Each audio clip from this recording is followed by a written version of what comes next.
വിജയൻ സംശയിച്ചാറിൻ്റെ അടുത്ത് വരികയാണ്. നല്ലൊരു ഡാർക്ക് ബ്ലൂ ഷെയ്ഡാട്ടോ. എല്ലാ കളേഴ്സും അടിപൊളിയാണ്. എല്ലാം ഭയങ്കര വെറൈറ്റി ആയിട്ടുള്ള ഷെയ്ഡ്സ് ആട്ടോ. നമ്മൾ ആ ഒരു കളർ ചാർട്ട് അങ്ങനെ നമുക്ക് കണക്കൂട്ടാൻ പറ്റൂല. രണ്ടെണ്ണം നല്ല ഡാർക്കർ ഷെയ്ഡിലും രണ്ടെണ്ണം കുറച്ച് തെളിഞ്ഞ അങ്ങനത്തെ ഷെയ്ഡ്സിലാണ് കൊടുത്തേക്കുന്നത്. നല്ല ഡാർക്ക് ബ്ലൂവിൻ്റെ ഷെയ്ഡാട്ടോ. ഒനിയൻ പിങ്കിൻ്റെ ഡാർക്കർ കോമ്പിനേഷനാണ്. മെറൂണോട് മിക്സ് ആയിട്ടാണ് കോമ്പിനേഷൻ കൊടുത്തേക്കുന്നത്. അപ്പോൾ ഇതാണ് ദുപ്പട്ട വരുന്നത്.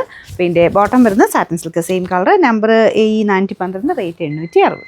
നാലാമത്തെ ഷെയ്ഡ് നല്ലൊരു വൈൻ കളറാട്ടോ. നല്ല രസമുള്ള ഡാർക്ക് വൈൻ ഷെയ്ഡ്. അപ്പോൾ ഇതാണ് ദുപ്പട്ട വന്നേക്കുന്നത്. ബാക്കിയെല്ലാം സെയിം തന്നെയാണ്. മുമ്പേ കാണിച്ച പോലെ തന്നെ ഫ്ലോറൽ ഡിസൈനും കാര്യങ്ങളൊക്കെ സെയിം തന്നെയാണ്. ഫ്രണ്ട് പോർഷനിലാണ് എംബ്രോയ്ഡറി നന്നായിട്ട് തന്നെ കൊടുത്തിട്ടുണ്ട്. നമ്പർ വരുന്നത് AE411, റേറ്റ് 860 രൂപ മാത്രമേ ഉള്ളൂ. 860.